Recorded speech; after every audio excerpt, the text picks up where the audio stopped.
Y yo quiero que el día de hoy todos nos enfoquemos en lo que la palabra nos quiere decir. ¿De verdad anhelan oír palabra de Dios? De verdad. Y cuando decimos palabra de Dios, no es que de mi boca está saliendo palabra de Dios. Simplemente estoy repitiendo lo que dice aquí la Biblia. Así que vamos todos juntos a leer lo que dicen estos versículos del 1 al 10 y luego vamos a seguir avanzando con otros versículos más. Hermano, ayúdame ahí, del 1 al 10. Del 1 al 11 vamos a leer. Yo estoy leyendo Nueva Versión Internacional. Muchos de ustedes tienen Reina Valera, está bien, pero vamos a ir mirando las dos versiones. Dice la palabra de Dios lo siguiente: pero Jesús se fue al monte de los olivos. Recuerden, mis hermanos, que en el anterior capítulo Jesús había tenido un diálogo, una confrontación con los fariseos. Terminó ese diálogo, terminó esa confrontación y él vuelve al monte de los olivos. Al amanecer, parece que Jesús estaba orando toda la noche en el monte de los olivos. Al amanecer, se presentó de nuevo en el templo. Toda la gente se le acercó y él se sentó a enseñarles. Los maestros de la ley y los fariseos llevaron entonces a una mujer sorprendida en adulterio y poniéndola en medio del grupo, le dijeron a Jesús: Maestro, a esta mujer se le ha sorprendido en el acto mismo de adulterio. En la ley, Moisés nos ordenó apedrear a tales mujeres. ¿Y tú qué dices? Ayúdame más bien, voy a usar este micrófono, mi hermano, para que no se... Por favor. Claro, muy bien.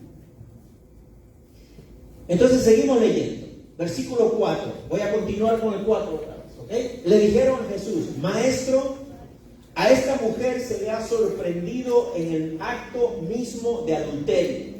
En la ley, Moisés nos ordenó apedrear a tales mujeres. ¿Tú qué dices? Con esta pregunta le estaban tendiendo una trampa para tener de qué acusarlo.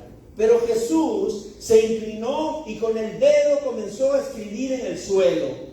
Y como ellos lo acosaban a preguntas, Jesús se incorporó y les dijo: aquel de ustedes que esté libre de pecado, que tire la primera piedra. E inclinándose de nuevo, siguió escribiendo en el suelo. Al oír esto, se fueron retirando uno tras otro, comenzando por los más viejos, hasta dejar a Jesús solo con la mujer que aún seguía allí. Entonces él se incorporó y le preguntó: Mujer, ¿dónde están? ¿Ya nadie te condena? Nadie, Señor. Tampoco yo te condeno. Ahora vete y no vuelvas a pecar. Mis hermanos, la palabra nos dice primeramente que escribas y fariseos, hombres que se dedicaban a leer el Torá, el Pentateuco, la ley de Moisés y todas las escrituras sin el Nuevo Testamento, por supuesto, estaban frente a Jesús y trajeron a una mujer que ellos la habían visto cometiendo adulterio y la trajeron a Jesús. Pero aquí vemos que los escribas y los fariseos traen a una mujer sorprendida en adulterio, pero están expectantes a lo que diga Jesús. Están expectantes a oír la opinión de Jesús, un judío como ellos.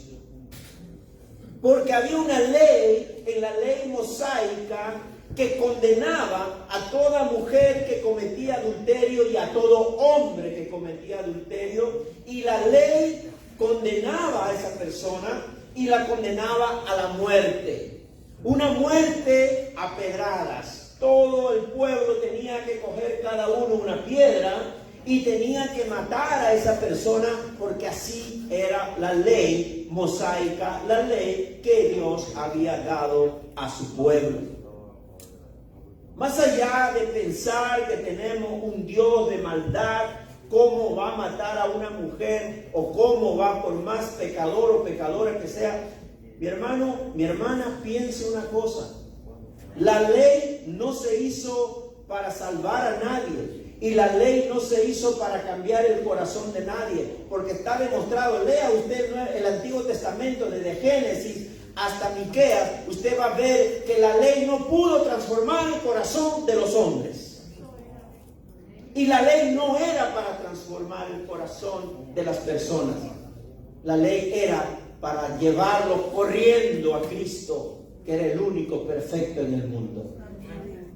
Pero vamos a quedarnos a mirar el contexto de estos pasajes, porque esa es la forma de estudiar la palabra de Dios. Esa es la forma de leer la Biblia. La Biblia no la podemos leer un solo versículo. Tenemos que entender todo el contexto para realmente encontrar cuál es el mensaje de Dios para nosotros.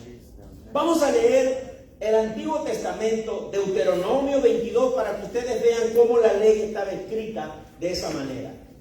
Dice 22, 23 y 24, dice lo siguiente: si en una ciudad se encuentra casualmente un hombre con una mujer virgen, ya comprometida para casarse, y se acuesta con ella, llevarán a ambos a la puerta de la ciudad y los apedrearán hasta matarlos. A la joven, por no gritar pidiendo ayuda a los de la ciudad, y al hombre, por deshonrar a la prometida de su prójimo.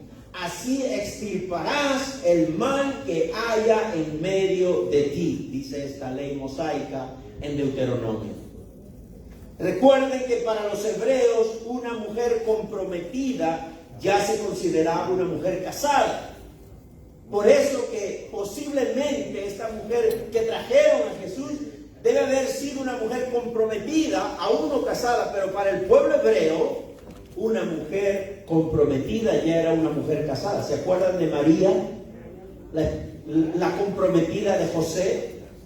Era prácticamente una esposa, y a ella también corrió el riesgo de que la apedrearan.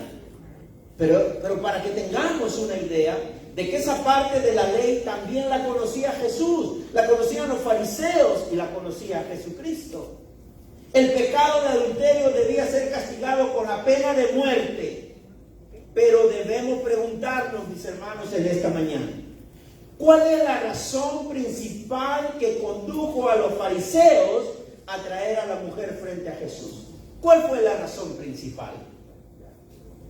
La respuesta es dada por el Evangelio de Juan en el versículo 6. ¿Podemos poner el versículo 6, mi hermano? Con esta pregunta le estaban, ¿qué? Tendiendo una trampa para tener de qué acusarlo. O sea que la mujer fue usada simplemente, sí, estuvo en adulterio, pero la intención de los fariseos no era primeramente apedrear a la mujer, era matar a Jesús, acusarlo, hacer que caiga en una trampa. Mis hermanos, la mujer solo fue un instrumento. Ellos querían provocar a Jesús que caiga en una trampa para acusarlo. ¿Qué trampa? Sí, porque si Jesús decía, sí la pueden apedrear, Jesús estaría faltando a la ley romana. Porque ningún judío podía matar a ninguna persona porque ellos estaban bajo la jurisdicción romana. Y podían acusarlo de rechazar la ley de Roma. Y si decía que no la deben matar, ellos lo iban a acusar igualmente de violar la ley mosaica. Pero Jesús, ¿qué hace? Versículos del 6 al 9. Jesús se inclinó y con el dedo comenzó a escribir en el suelo. Bueno, la Biblia no dice que estaba escribiendo y a quién le estaba escribiendo. Pero sigue diciendo, y como ellos lo acosaban a preguntas, o sea, lo acosaban y lo acosaban, Jesús con paciencia, con tranquilidad, se inclinó y comenzó a escribir en el suelo, y ellos acosaban y acosaban para que Jesús dé su veredicto y su opinión. Jesús se incorporó y les dijo, aquel de ustedes que esté libre de pecado, que tire la primera piedra. Esa fue la respuesta de Jesús.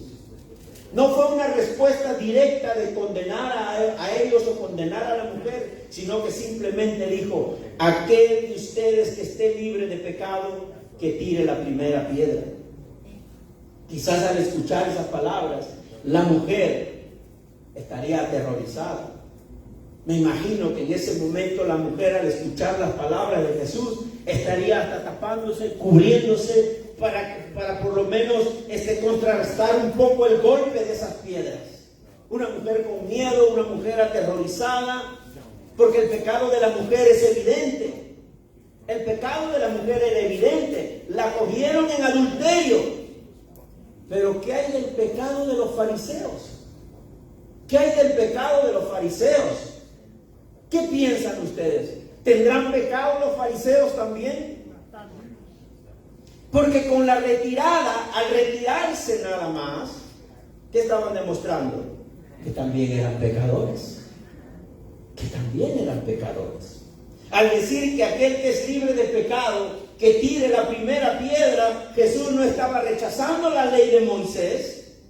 En cierta manera sus palabras eran como decir: adelante, fariseos, adelante, cumplan el castigo, acusadores, cumplan el castigo de la ley, lancen las piedras, todos los que estén sin pecado. Lancen las piedras, pero los que estén sin pecado. Obviamente ninguno de ellos pudo lanzar ninguna piedra y todos se retiraron, excepto Jesucristo y la mujer quedaron ahí. Los acusadores se fueron uno por uno.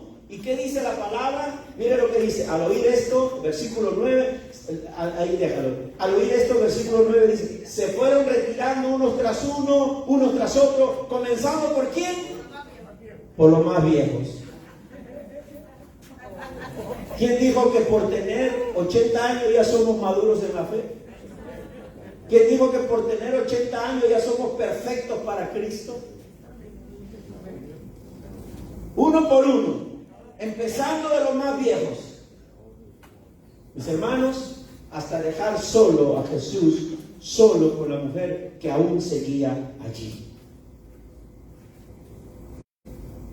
Según diversos comentarios bíblicos, los fariseos no se fueron porque estaban avergonzados de su condición pecaminosa. Ellos no se fueron porque estaban avergonzados de ser pecadores. Se fueron, ¿saben por qué? Porque fracasaron en el plan de acusar a Jesús. Fracasaron en su plan.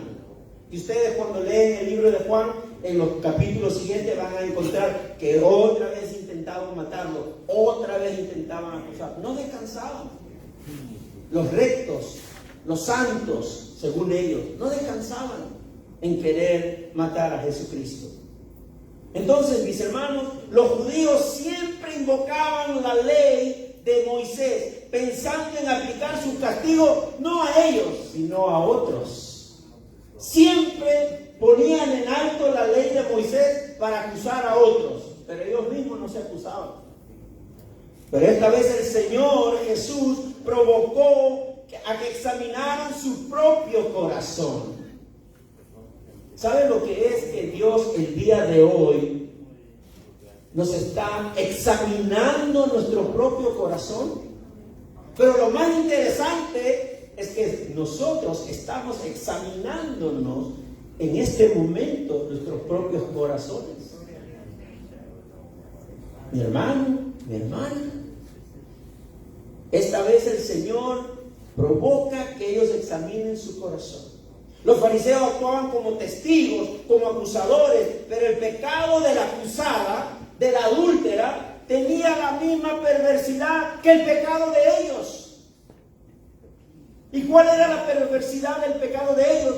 ¿Acaso ellos no respiraban odio por Jesucristo al punto de querer asesinarlo y de querer matarlo? ¿No es eso pecado también?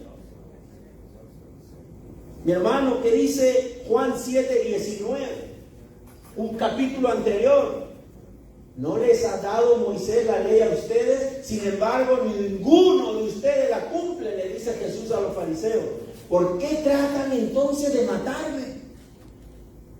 Acusan a Jesús de violar la ley de Moisés, hay que matarlo, hay que acusarlo contra el Sanedrín, pero ellos mismos no se acusan a sí mismos.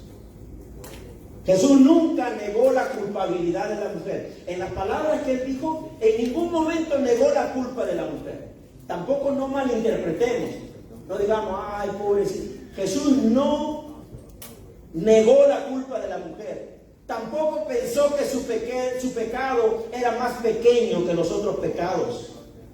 Lo que hizo fue recordar a sus acusadores que ellos no podían condenar a la mujer, porque tampoco ellos eran perfectos y no vivían vidas santas delante de Dios.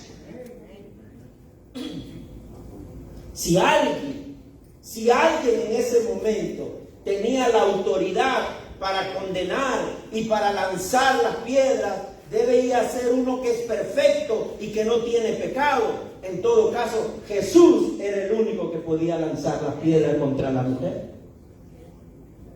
porque él era sin pecado. Si alguien tiene la autoridad, es Jesús.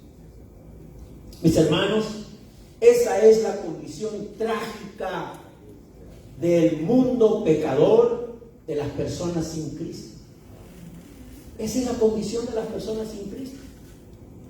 Puede ser representado en un pecado de adulterio, como puede ser representado en un pecado de maldad. Ningún pecado es más grande que el otro. Todos son pecados y necesitamos que Cristo cubra nuestros pecados con su preciosa sangre para estar a cuenta con el Señor. Cuando dicen amén, gloria a Dios, porque Él es el único perfecto. Él nos puede apedrear, pero Él prefiere salvarnos antes que condenarnos. Mis hermanos, esa es la condición de toda persona sin Cristo. Así era mi condición sin Cristo. Y no es que ahora yo soy perfecto, pero gracias a la sangre de Cristo, por haber creído en su obra maravillosa en la cruz del Calvario, ahora mis pecados son cubiertos delante de Dios. Y vivo y trato de ser mejor cada día por amor a Dios y por agradecimiento al Señor. Mi hermano, mi hermana, una vida sin Cristo siempre va a producir un corazón humano hundido en la maldad. Siempre. Y cuidado que aún siendo cristianos, la maldad quiere rebalsar de nuestros corazones. Imagínense sin Cristo, peor todavía. Pero gracias al Señor, que Él nos lleva con ayuda del Espíritu Santo a querer vivir de una manera agradable como Él se lo merece. Vamos a seguir avanzando, mis hermanos. ¿Están aquí? Amén. Gloria a Dios. Yo creo que les está haciendo daño el aire acondicionado. Lo apagamos, ¿verdad? Están muy cómodos el día de hoy. Versículos 10 y 11. Dice el versículo 10 y 11 otra vez, para mirar el detalle, ¿verdad? Entonces él se incorporó y le preguntó: mujer, ¿dónde están? Le está diciendo, ¿dónde? Porque él se levantó y de pronto se da cuenta que no hay nadie. Solo él y la mujer. Y dice: ¿dónde están? Ya nadie te condena, ya no hay quien te condene, ya se fueron todos. Nadie, Señor, le dice ella. ¿Y qué dice Jesús? Tampoco yo te condeno. Ahora, vete y no vuelvas a pecar. Ahora vete y no vuelvas a pecar. Mis hermanos, es necesario que desmenucemos estos versículos. Son solamente dos, nada más. No, dos, sí. Nos va a tomar hasta las 2 de la tarde. ¿Ok? La respuesta de Jesús a la mujer adúltera no significa que a Él no le importó el 7º mandamiento que dice: no cometerás adulterio. No significa eso. El que Jesús le haya dicho a ella: yo no te condeno, ahora vete y no vuelvas a pecar, no significa que a Jesús le importó poco los mandamientos de Dios. Tampoco significa en este versículo que Él no le importan los mandamientos dentro del pueblo de Dios. Sí le importa a Jesús. Por eso Él vino a enseñar cómo debe ser la obediencia a los mandamientos de Dios. No de la forma como los fariseos interpretaban. Además, Jesús nunca desvió el propósito por lo cual vino a este mundo por primera vez. ¿Para qué vino Jesús a este mundo? Para salvarnos. Gracias, mi hermano. Jesús no vino a condenarnos. Jesús vino a salvarnos. Y cuando Él vuelva, nos iremos con Él. Y ahí vendrá recién el juicio final. Pero cuando Jesús vino, no vino a condenar a nadie. ¿Saben por qué no vino a condenar a nadie? Porque ya todos estábamos condenados. Nacimos condenados. Porque si nacimos pecadores, nacimos condenados. Nacimos con el destino del infierno. Lo crea o no lo crea. Lo crea o no lo crea, su vida no acaba cuando usted se muere. Nuestra vida no acaba cuando nos morimos. Así que esa frase que dicen por ahí, diviértete y haz lo que quieras, porque cuando te mueras ya no hay nada. Mi hermano, diviértase, pero sanamente glorificando al Señor. Porque la vida del ser humano no acaba con la muerte. Hay una resurrección para creyentes y no creyentes. Todos vamos a resucitar. No crea que los que no están en Cristo no van a resucitar. También van a resucitar. Y yo soy un pastor que no me gusta usar mucho esas frases como algunos lo pueden interpretar para meter miedo. No es para meter miedo, es lo que la Biblia nos dice acerca de la resurrección. Los que están en Cristo y los que no están en Cristo resucitarán. Unos para vida eterna en Dios y otros para sufrimiento eterno. Ojo que no van a morir tampoco. La palabra dice sufrimiento eterno. No dice muerte eterna, sufrimiento eterno. Mi hermano, mi hermana. Pero ¿cuál fue el propósito de Jesús venir por primera vez? A ese Jesús que nosotros hemos confesado como nuestro Señor y Salvador. Juan 3, 16 y 17. ¿Qué dice? Porque tanto amó Dios al mundo, que dio a su Hijo unigénito, para que todo el que crea en Él no se pierda, sino que tenga vida eterna. Dios no envió a su Hijo al mundo para condenar al mundo, sino para salvarlo por medio de Él. Palabra de Dios. Para salvarlo por medio de Él. Ese es el propósito de la venida de Cristo. Cristo no vino a condenar, Cristo vino a salvar. Y todavía estamos en esa etapa de la salvación. Porque cuando Cristo vuelva, se cerrarán las puertas como el arca de Noé. Porque no fue Noé quien cerró la puerta tampoco. Fue el mismo Dios quien cerró la puerta. Y cuando Dios cierra la puerta, no hay nadie que pueda abrir. Mi hermano, mi hermana, esas son las buenas nuevas del Evangelio. Eso es lo que le llaman el good news, ¿verdad? El Evangelio de Jesucristo. Las buenas nuevas. Que Él no está ahora mismo aquí para condenar. Él está aquí para salvar. Gloria a Dios. Esas son las buenas nuevas. Y esas eran las buenas nuevas que recibió la mujer adúltera. Mi hermano, mi hermana, el juicio final y la sentencia de condenación se va a dar, sí se va a dar, claro que sí, pero cuando Cristo vuelva. Mientras Él no regrese, el Evangelio sigue siendo gracia y perdón para los pecadores que confiesan que Cristo es el Señor. Gloria a Dios.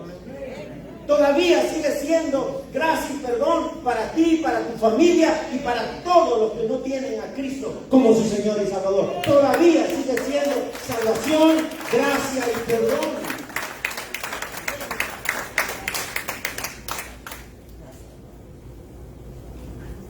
Mientras Él no regrese, todavía hay salvación. ¿Pero de qué nos va a salvar el Señor? Pero pastor, yo me porto bien. Pastor, yo he conocido a varios vecinos, ¿verdad?, que no son cristianos y seguimos siendo buenos amigos. Pero me dice, pero Carlos, si yo no hago daño a nadie. Es más, yo le ayudo al vecino. ¿Tú no me has visto el otro día que le estaba cortando la grama? Yo soy buena gente. que me tomo mi traguito y escucho mi salsa. Tú sabes que soy boricua, me dicen. Acá no hay boricua, ¿verdad? Bueno, tú sabes que yo soy puertorriqueño. Claro, le digo, a mí me encanta la salsa que tú pones, porque cuando yo estaba en el mundo recordaba, pero le digo, salsa pero de las buenas, ¿verdad? Que tenga una buena letra, ¿no? Esas letras buenas que te acompañan, ¿verdad? En entender lo lindo que es, ¿verdad? Disfrutar de la vida en el Señor. Y entonces, mi hermano, mi hermana, pero yo le digo, ¿cuál es tu concepto de estar a cuentas con Dios? De que yo me porte bien. Ah, bueno, está bien. Pero la Biblia dice esto. Dice, sí, pero eso es para los religiosos, me dice. O sea que le digo, tú tienes tu propio camino al cielo. Bueno, está bien. El camino al cielo es lo que dice aquí la palabra, que es Cristo Jesús, el Evangelio de Jesucristo. Entonces, ¿pero de qué nos salva el Señor? Porque mis hermanos, vamos a ser sinceros, todavía caemos en pecado. Todavía. Entonces, vamos a ponernos serios en esta mañana en cuanto al entendimiento de la palabra. Porque, ¿qué cosa es pecado? ¿De qué me ha salvado Jesucristo?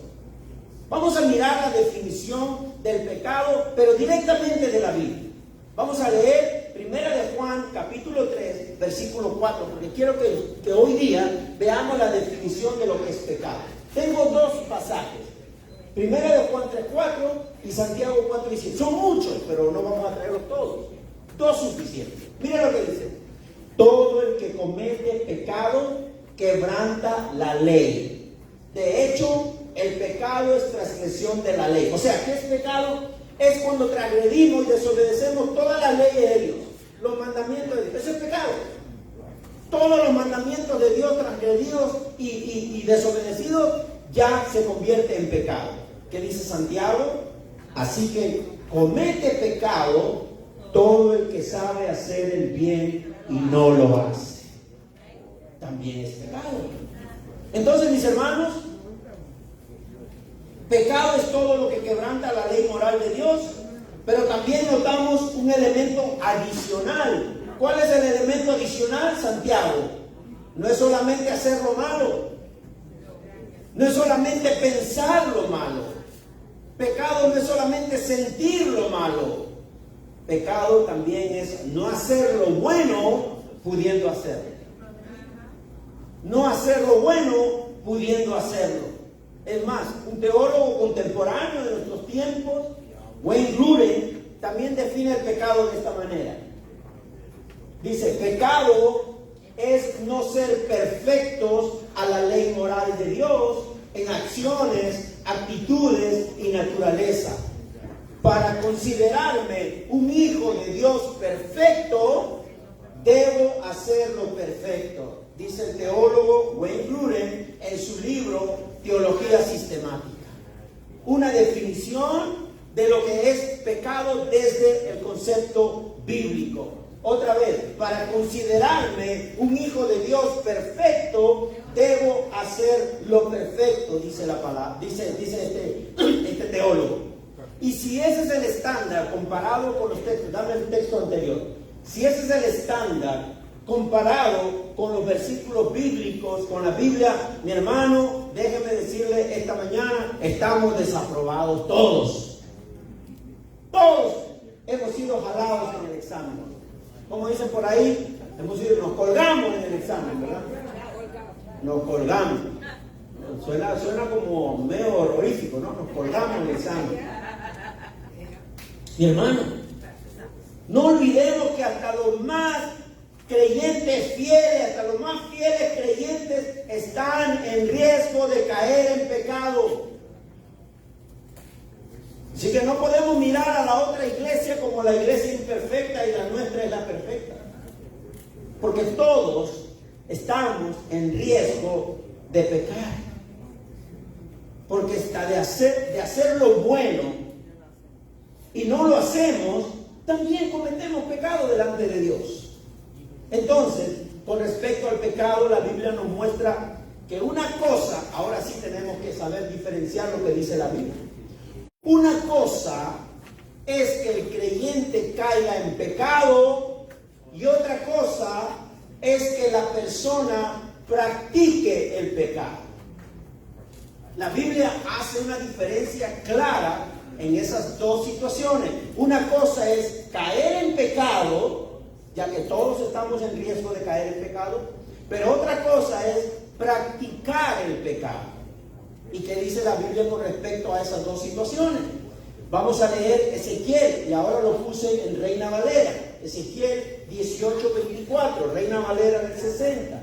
Dice lo siguiente: mas si el justo se apartare de su justicia y cometiere maldad e hiciere conforme a todas las abominaciones que el impío hizo, vivirá él. Ninguna de las justicias que hizo le serán tenidas en cuenta por su rebelión con que prevaricó y por el pecado que cometió. Por ello morirá, dice el libro de Ezequiel. Vamos a ponerlo en Nueva Versión Internacional. Si el justo se aparta de la justicia y hace lo malo y practica los mismos actos repugnantes del malvado, ¿merece vivir? No, sino que morirá por causa de su infidelidad y de sus pecados, y no se recordará ninguna de sus obras justas. Así dice la palabra. Tiene que morir. Pecó, por lo tanto, tiene que morir. Así dice el Antiguo Testamento. Si el justo pecare, muere. No hay otra solución. ¿Qué dice Romanos 8:1? Ahora pues, dice Pablo, ninguna condenación hay para quienes, para los que están en Cristo Jesús. ¿Y quiénes son los que están en Cristo Jesús? Los que no andan conforme a la carne, sino conforme al Espíritu. Los cristianos son los que no andan en la carne, sino en el Espíritu. Que dice 1 de Juan 3, del 8 al 10. El que practica el pecado es del diablo. Yo no estoy insultando a nadie. Así dice la palabra. El que practica el pecado es del diablo, porque el diablo peca desde el principio. Para esto apareció el Hijo de Dios, para deshacer las obras del diablo. Todo aquel que es nacido de Dios no practica el pecado, porque la simiente de Dios permanece en él y no puede pecar, porque es nacido de Dios. En esto se manifiestan los hijos de Dios y los hijos del diablo. En resumen, los hijos de Dios podrían caer en pecado en algún momento, pero los hijos del diablo practican el pecado, andan en el pecado, andan en la carne. ¿Y qué cosa es andar? Si usted me dice, pastor, vaya ahora mismo allá al otro lado de la escuela, tengo que andar, tengo que dar paso. Los que andan, los que constantemente andan, y la palabra por eso usa los que practican, los que andan, para diferenciar del uno y del otro. Mi hermano, mi hermana, no podemos negar que todos los hijos de Dios corren riesgo de que algún día caigan en pecado. Pero son los hijos del diablo los que practican el pecado. La esperanza para los hijos de Dios, siempre hay una esperanza para los hijos de Dios que caen en algún pecado. ¿Qué dice 1 Corintios 10:13? Ustedes no han sufrido ninguna tentación que no sea común al género humano. ¿Quién dijo que los cristianos no tienen tentaciones? ¿Quién dijo que los cristianos no sufren tentaciones? Sufrimos tentaciones porque somos humanos. Sufrimos tentaciones de acuerdo al género humano. La palabra es clara. Ustedes no han sufrido ninguna tentación que no sea común al género humano. Pero Dios es fiel. Dios es fiel. Y no permitirá que ustedes sean tentados más allá de lo que puedan aguantar. Más bien, cuando llegue la tentación, Él les dará también una salida a fin de que puedan resistir palabra de Dios. ¿Quién dijo que el Señor nos dio la salvación y ahora nos dejó a nuestras cuentas para asegurar la salvación y no la perdamos? Si Él está constantemente ofreciéndonos que Él es el que nos puede ayudar, que Él es el que nos puede sacar, que Él es el que nos puede librar de toda esta situación. Hermano, Y si caemos en tentación, ¿qué hacemos? Muchos dicen, ya perdiste la salvación, te vas para el infierno ahora. Bueno, ¿qué dice la palabra? Primera de Juan: mis queridos hijos, les escribo estas cosas para que no pequen. Y hoy día quiero ser claro, yo no estoy diciendo que pequen, pero la verdad es que sí cometemos pecados. Y muchas veces nos gana la carne más que estar en el espíritu.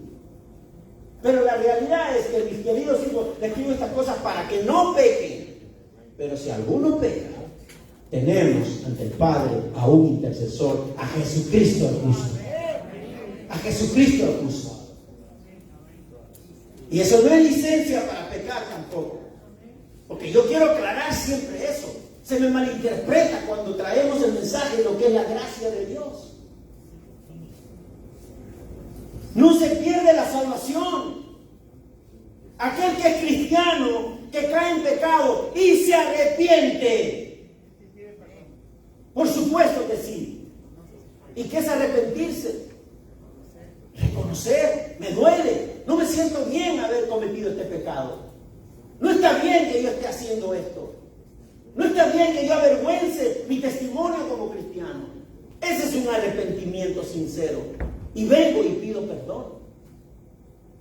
Esa es la gran diferencia entre lo que es caer en pecado y caminar en pecado. Caer en pecado y practicar el pecado.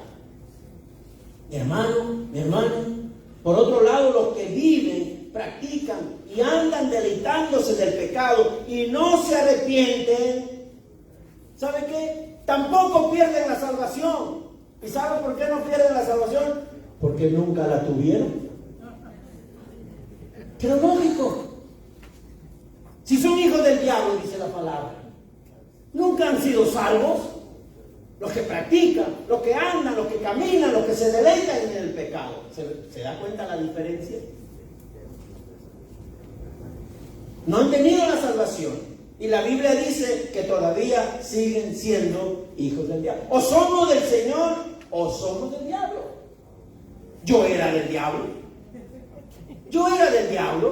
Pero claro, o sea, ¿por qué cuando hablamos la palabra diablo ya nos imaginamos? Ya usted me está mirando con los cuernos aquí, la cola, vestido de rojo, ¿verdad? Con mi trinche. Ay, no, pastor, no hable de eso. Pero claro, si no éramos de Dios, éramos del diablo. Estábamos en la oscuridad, ahora estamos en la luz. Gloria a Dios por eso. Gracias a mi Cristo. ¿Cuántos dicen amén? Amén. Denle un aplauso grande al Señor en esta mañana.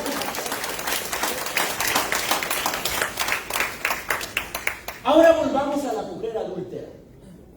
Una vez que los acusadores se fueron, se quedó solo Jesús y la mujer.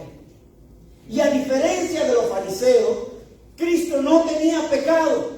Por lo tanto, Él sí estaba en condiciones de arrojar la primera piedra. Cristo sí tenía la autoridad para arrojar la primera piedra y todas las piedras que tenga a su paso, porque había que hacer eso según la ley de Moisés. Pero ¿qué hizo Jesús? Le dice a la mujer, yo tampoco te condeno. ¿Se dan cuenta? ¿Por qué no la condena?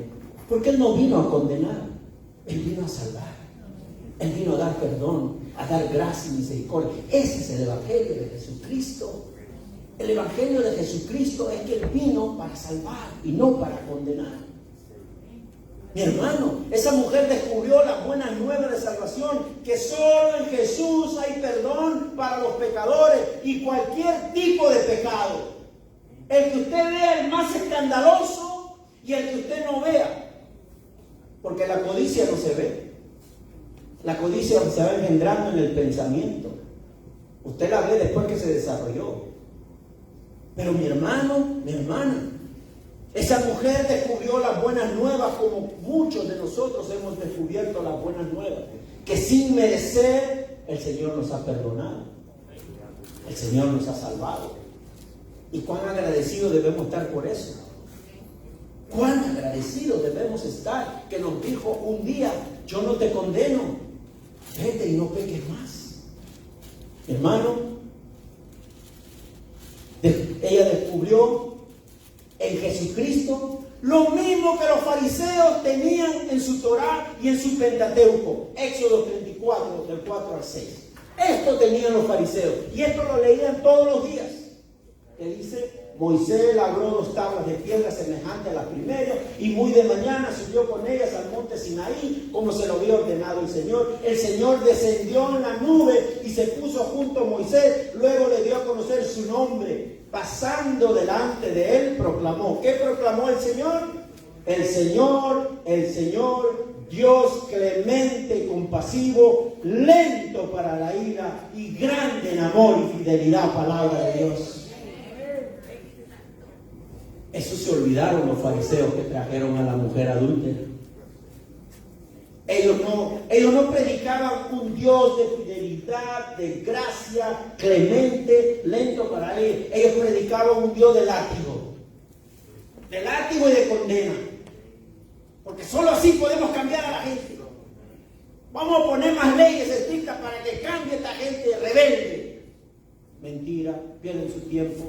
Porque la rebeldía no está el cambio de la rebeldía no está en las leyes. El cambio de la rebeldía está en el corazón de los hombres, donde habita el pecado. Y solo Cristo puede transformar el corazón de todo ser humano. Solo Cristo es la salvación. Solo Cristo es el camino. Le dijo a la mujer: vete y no peques más. ¿Qué significa eso? Significa: vete y no practiques más el pecado. No practiques más el pecado. Vete y no camines más el pecado. Vete y no andes más conforme a la carne. Eso es lo que le dijo Jesús. Ya no te condeno. Vete, pero ya no practiques el pecado. No camines en el pecado. No andes en la carne. Son palabras de misericordia y de gracia. La gracia de Dios no es licencia para pecar, mis hermanos. No es licencia ni para practicar, caminar y andar en pecado. No lo es. Vete y no peques más. También es un llamado al arrepentimiento. Jesús le estaba diciendo a la mujer: arrepiéntete, que yo no te voy a condenar. Arrepiéntete, el verdadero arrepentimiento. ¿Qué cosa implica el verdadero arrepentimiento? Un cambio de corazón y de conducta. Pero no lo podemos hacer por nuestras cuentas. Tiene que ser bajo el poder del Espíritu de Dios en nosotros. Y Jesús mismo intercede para que nuestros corazones sigan siendo transformados y sigamos siendo guardados por Él. Mire lo que ruega Jesús por todos los que son de Él. Juan 17:11. ¿Qué ruega Jesús por ti cada día? ¿Cuál es el ruego de Cristo por tu vida? Ya no voy a estar más tiempo en el mundo, le dice a sus discípulos. Pero ellos todavía están en el mundo, está orando y está hablando con el Padre. Y yo vuelvo a ti, le dice: Padre Santo, protégelos con el poder de tu nombre, el nombre que me diste, para que sean uno lo mismo que nosotros. Jesús sigue intercediendo por tu vida y por la mía, por los que hemos creído en Él. Pero te dice el día de hoy: vete, anda tranquilo, yo no te condeno, pero no peques más. No practiques más ese pecado. No andes más en la carne. Eso es lo que está diciendo Jesús. Arrepiéntete. Vuelve a Él. Mi hermano, vamos a leer ahora los versículos del 12 al 20. Una vez más Jesús se dirigió a la gente y les dijo: yo soy la luz del mundo. El que me sigue no andará en tinieblas, sino que tendrá la luz de la vida. Tú te presentas como tu propio testigo, alegaron los fariseos. Así que tu testimonio no es válido. Aunque yo sea mi propio testigo, repuso Jesús, mi testimonio es válido, porque sé de dónde he venido y a dónde voy. Pero ustedes no saben de dónde vengo ni a dónde voy. Ustedes juzgan según criterios humanos. Yo, en cambio, no juzgo a nadie. Y si lo hago, mis juicios son válidos, porque no los emito por mi cuenta, sino en unión con el Padre que me envió. En la ley de ustedes está escrito que el testimonio de 2 personas es válido. Yo soy testigo de mí mismo, y el Padre que me envió también da testimonio de mí. ¿Dónde está tu Padre?, le preguntaron. Si supieran quién soy yo, sabrían también quién es mi Padre. Esta palabra les dijo Jesús en el lugar donde depositaban las ofrendas, mientras enseñaba en el templo, pero nadie le echó mano porque aún no había llegado su tiempo. Estaban listos para dar sus ofrendas, pero estaban listos también para matar a Jesús. Estaban listos para juzgar, pero estaban listos para dar sus ofrendas. Mis hermanos, esta palabra de Jesús no solo revela las buenas nuevas en la vida de los pecadores, en la vida de cada uno de nosotros cuando no estábamos en Cristo todavía, pero también es una revelación del cumplimiento de salvación de Dios. El Señor quería salvar desde antes de la fundación del mundo, dice la palabra. Desde antes que todo existiera, el Señor quería salvar.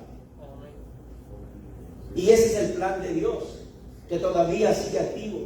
Cuando Jesús le dijo a la mujer, yo no te condeno, estaba perdonando el pecado de la mujer y revelando su obra como la luz del mundo. Solo por medio de la fe en Cristo es posible salir de las tinieblas.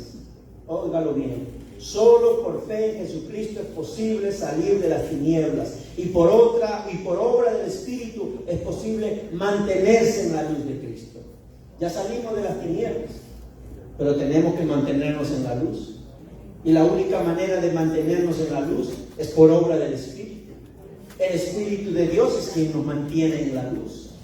Y es por eso que nosotros miramos este pasaje y sin embargo debemos darnos cuenta de que el mandamiento vete y no peques más vino después que Jesús perdonó a la mujer. El orden es muy importante, mis hermanos.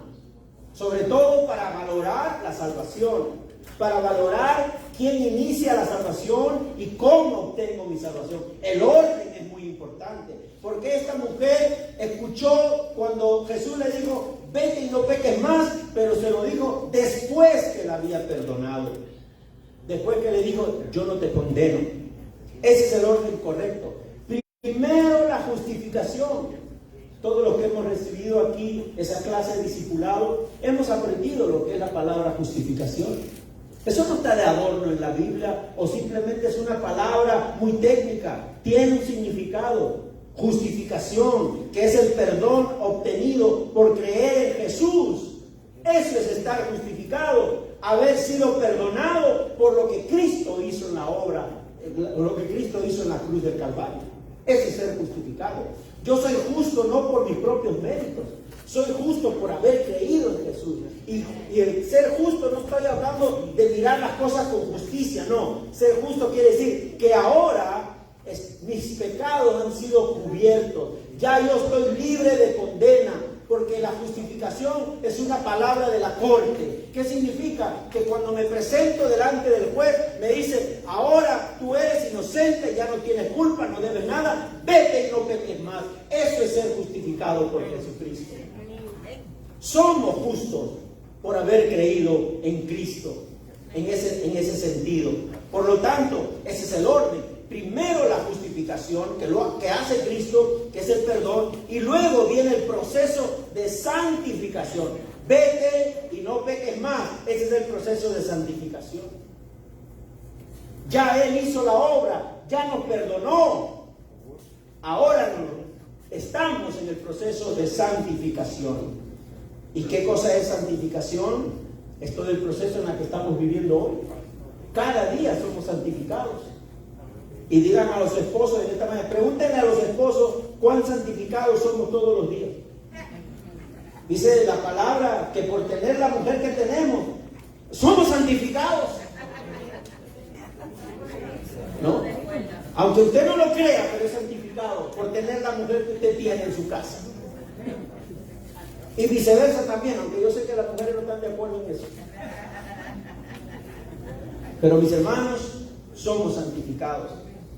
Y la santificación no es posible con nuestras propias fuerzas y nuestros propios medios. Solo es posible con la ayuda del Espíritu Santo. Cuando dicen amén, es en el Espíritu.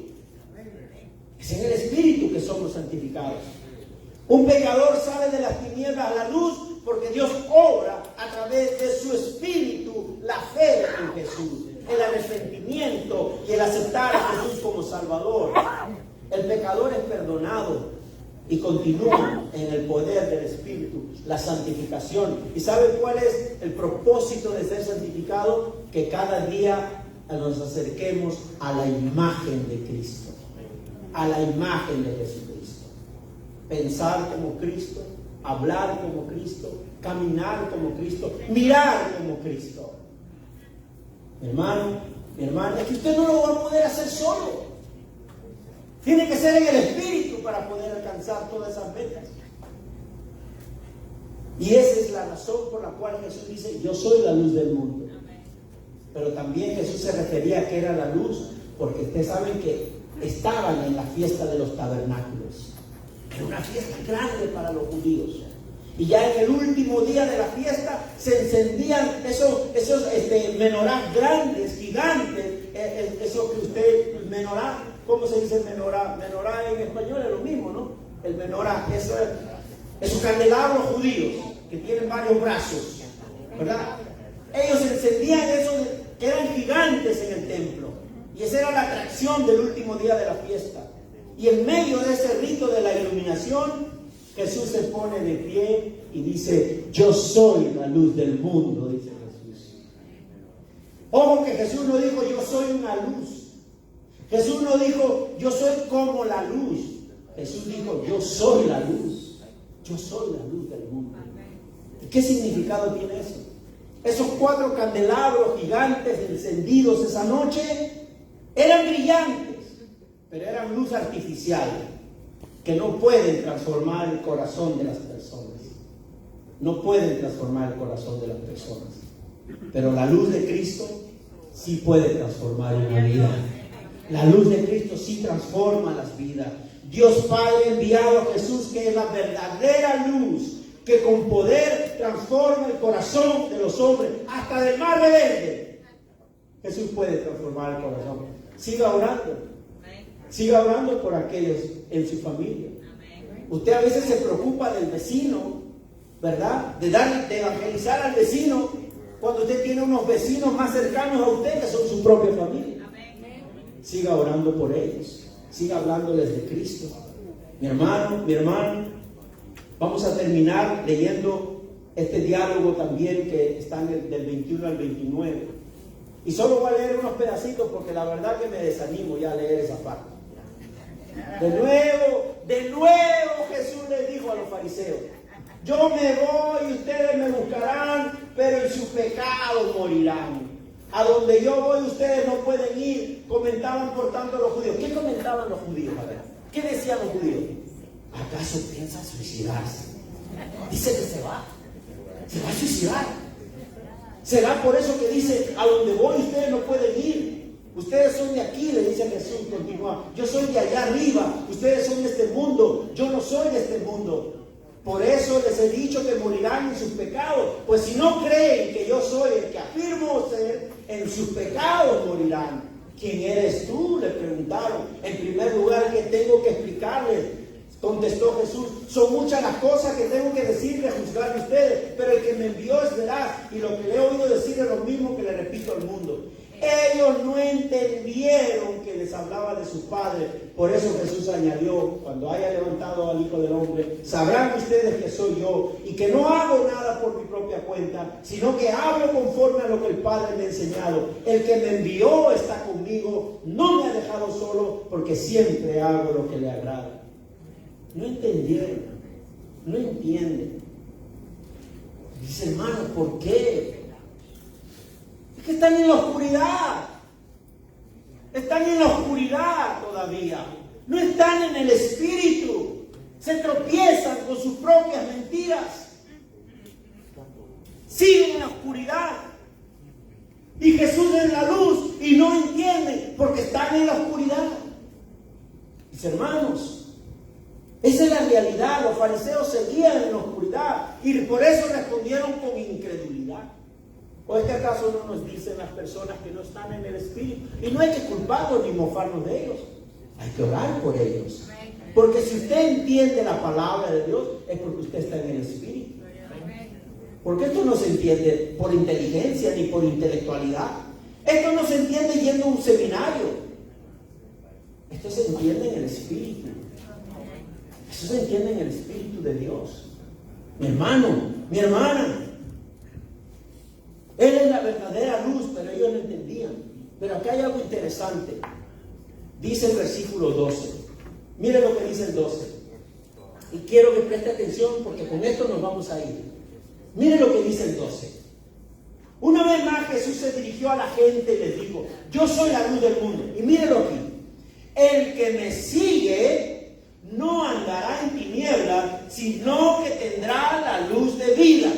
Yo he subrayado la primera parte del versículo 12. El que me sigue. ¿Qué significa seguir a Cristo? Porque si usted es una cristiana, un cristiano, usted y yo tenemos que seguir a Cristo.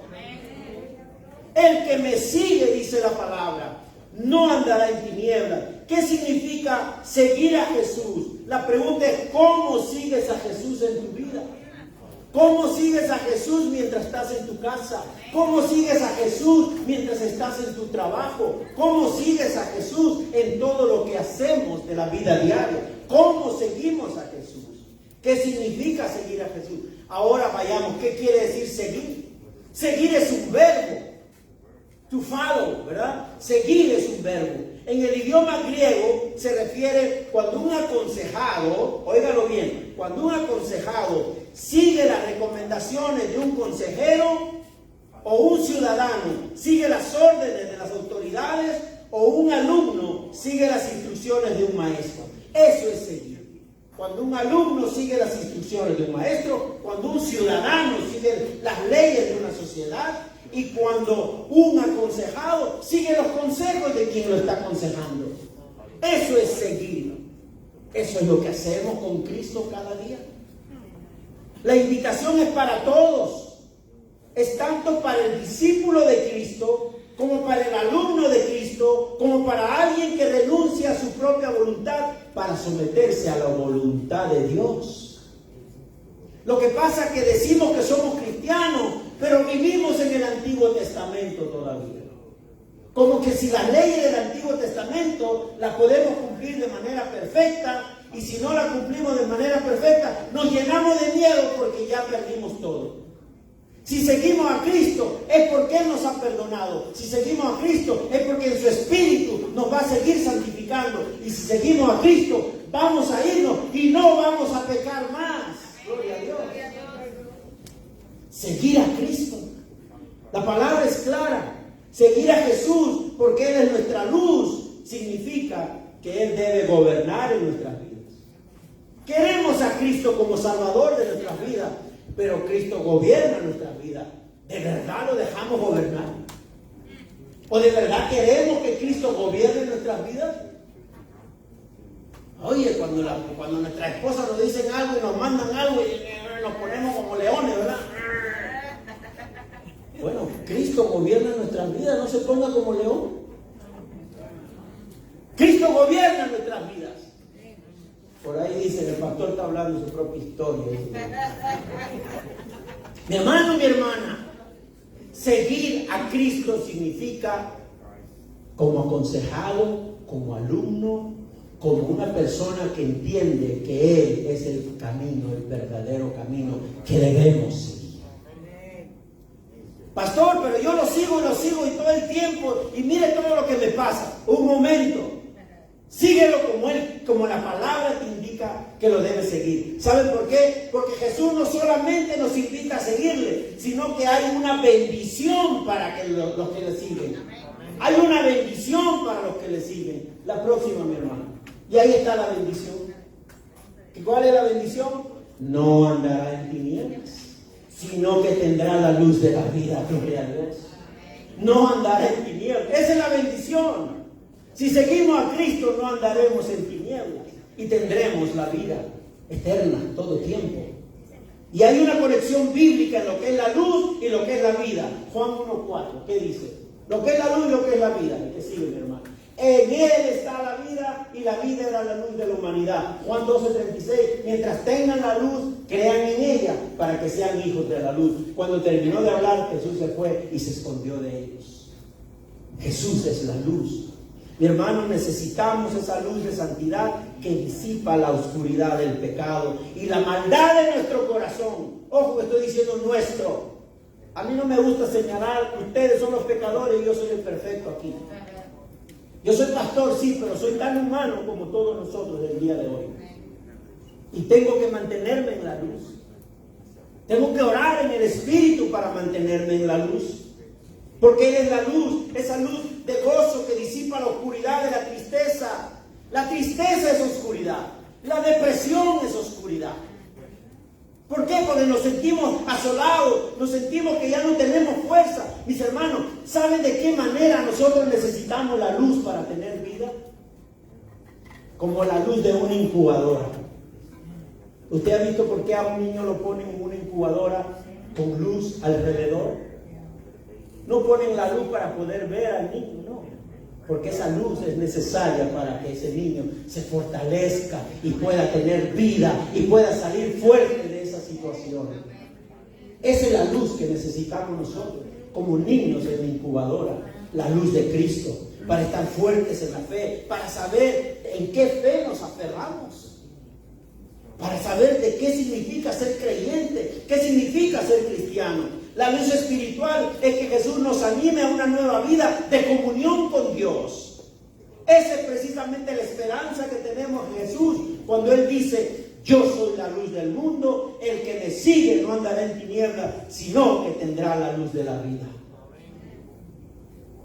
Y esto es para los no creyentes el día de hoy, porque hay muchos que nos siguen y sus amistades, y ellos comparten estos videos en Facebook, y yo sé que hay muchos de los que oyen y ven que todavía no han dado el paso de salvación. ¿Qué haremos con la invitación de Jesús? ¿Qué vamos a hacer con la invitación de Jesús el día de hoy? ¿Qué entendemos acerca de Juan 3:17 al 21? ¿Qué entendemos de Juan 3:17 al 21? Dios no envió a su Hijo al mundo para condenar al mundo, sino para salvarlo por medio de Él. Este es un mensaje para los no creyentes, para los que todavía no han dado el paso de salvación. ¿Qué dice? El que cree en Él no es condenado, pero el que no cree ya está condenado por no haber creído en el nombre del Hijo unigénito de Dios. Esta es la causa de la condenación. ¿Cuál es la causa de la condenación? Que la luz vino al mundo, que es Cristo, pero la humanidad prefirió las tinieblas a la luz porque sus hechos eran perversos. Pues todo el que hace lo malo aborrece la luz y no se acerca a ella por temor a que sus obras queden al descubierto. En cambio, el que practica la verdad se acerca a la luz porque se vea claramente que ha hecho sus obras en obediencia a Dios. Muchos esperan ser mejores, cambiar su vida para venir a Cristo. Pero hoy nos ha demostrado el Señor el orden. Él justifica primero y luego santifica.